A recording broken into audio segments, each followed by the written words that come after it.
इससे पहले के वीडियो में हमने देखा था कि वेदक दौर का जो अदब है वो क्या है। संहिता के बारे में हमने मालूमात हासिल की थी कि वेदक अदब के जो 4 वेद हैं, 4 किताबें हैं, ऋग्वेद, यजुर्वेद, सामवेद या अथर्ववेद, ये 4 किताबों से क्या बना है, उसे संहिता भी हम कहते हैं। यानी कि वेदक दौर का अदब इन चारों किताबों पर मुश्तमिल है जो संस्कृत जबान में है। तो आइए हम इस दूसरे वीडियो के अंदर इस बात को समझने की कोशिश करते हैं कि ये जो वेद हैं वो आखिर हैं क्या, वो किताबें कैसी हैं, ऋग्वेद में क्या है, यजुर्वेद में क्या है, सामवेद में क्या है, इसकी मालूमात हम लोग हासिल करेंगे। तो ये ऋग्वेद संहिता जो है, देखिए ये एक तस्वीर आप लोग देखिए, ऋग्वेद संहिता से माखूज एक तस्वीर है।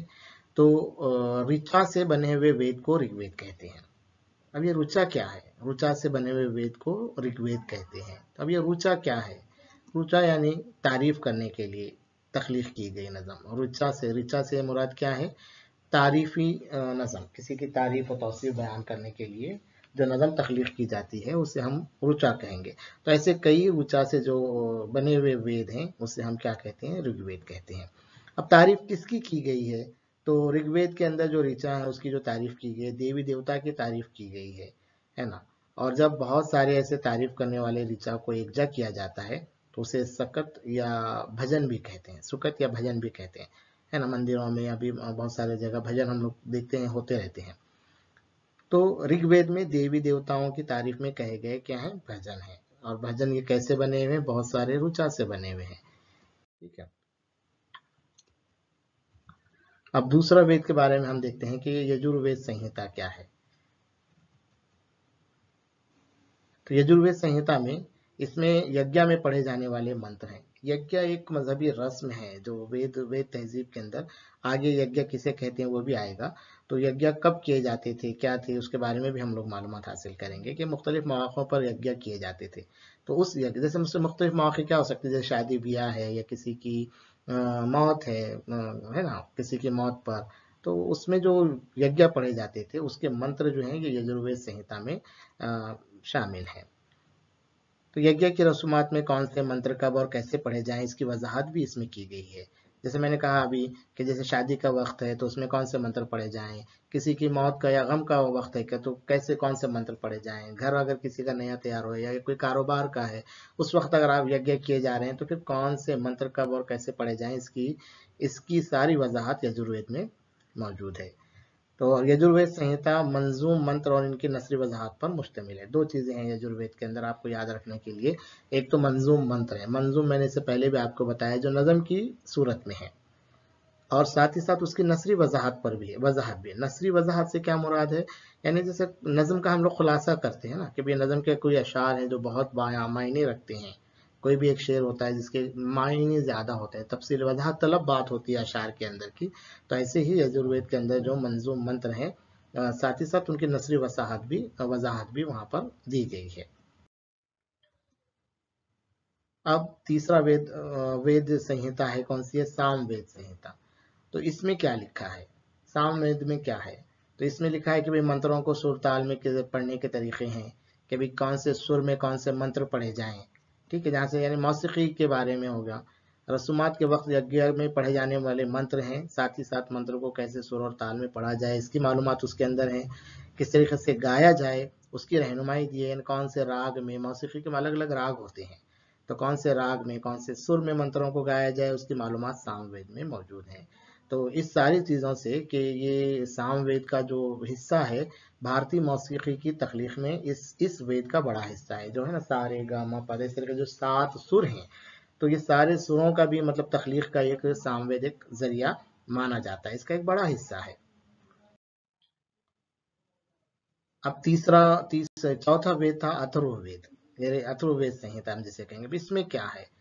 तो ये अथर्ववेद नाम कैसे पड़ा इसका कि एक अथर्व नामी ऋषि ऋषि थे, संत थे, जिसे हम साधु जिसे हम कहेंगे, तो उनके नाम से इस वेद संहिता को मौसूम किया गया है, यानी उनके नाम पर अथर्ववेद ये नाम उनका रखा गया है। तो इसमें क्या है? तो अथर्ववेद के अंदर देखिए रोजमर्रा के जिंदगी के मामलात को अहमियत दी गई है, यानी रोजमर्रा की जिंदगी के मामलात के भी, खाना कैसा, पीना कैसा, लोगों से लेन देन किस तरीके से करना, लोगों से पेश किस तरीके से आना, ये सारी मालूमात अथर्ववेद में आपको मिलेंगी।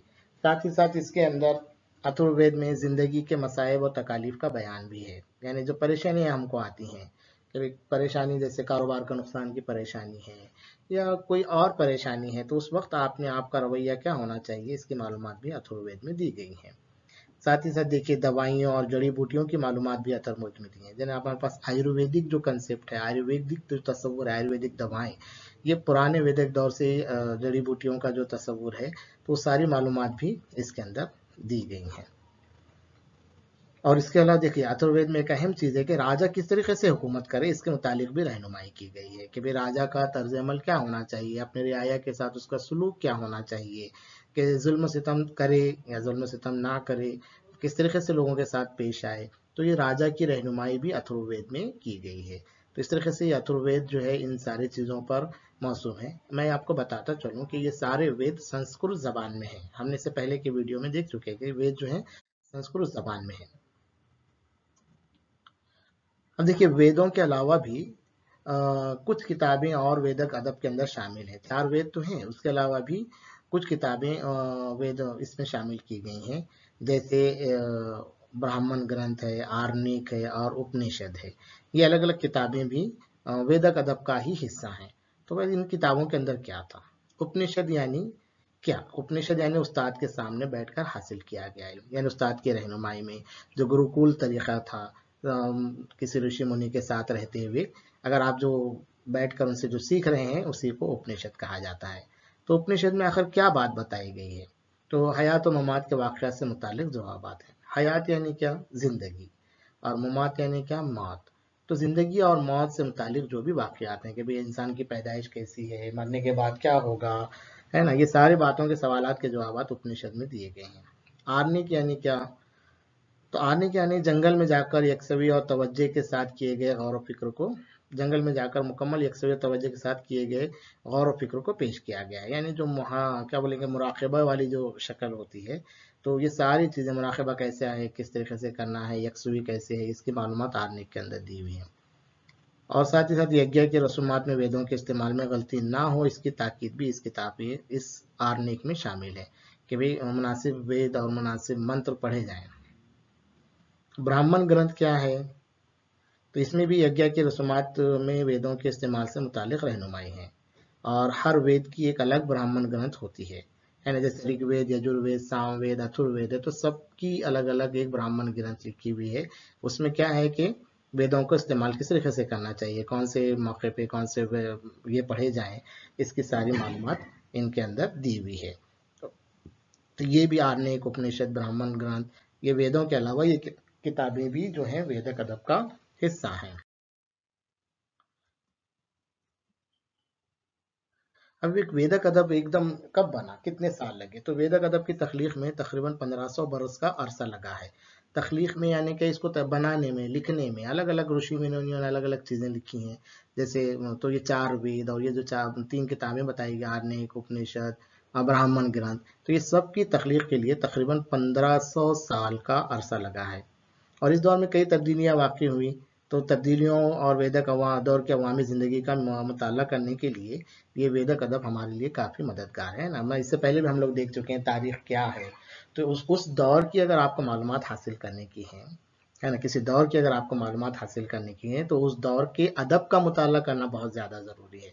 तो वेदक दौर की अगर हमको मालूमात हासिल करनी है, लोगों की ज़िंदगी के बारे में मालूमात हासिल करनी है, तो ये वेदक अदब हमारे लिए काफ़ी मददगार है।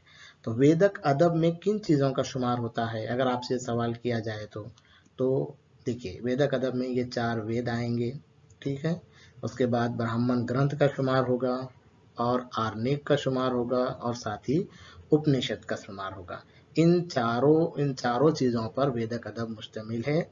और वेदक अदब की तख्लीक बहुत सारे ऋषि मुनियों की है जो संस्कृत ज़बान में है। तो ये वेदक अदब था, ठीक है। ये तुम्हारा दूसरा वीडियो था जो वेदक अदब के दौर का अहाता करता है। आपको हमारा वीडियो कैसा लगा, ज़रूर अपनी राय से हमें आगाह करें और वक्तन फ़वक्तन इस पर आप कमेंट भी करते रहें, अपने साथियों के साथ उसको शेयर भी करें। बहुत बहुत शुक्रिया।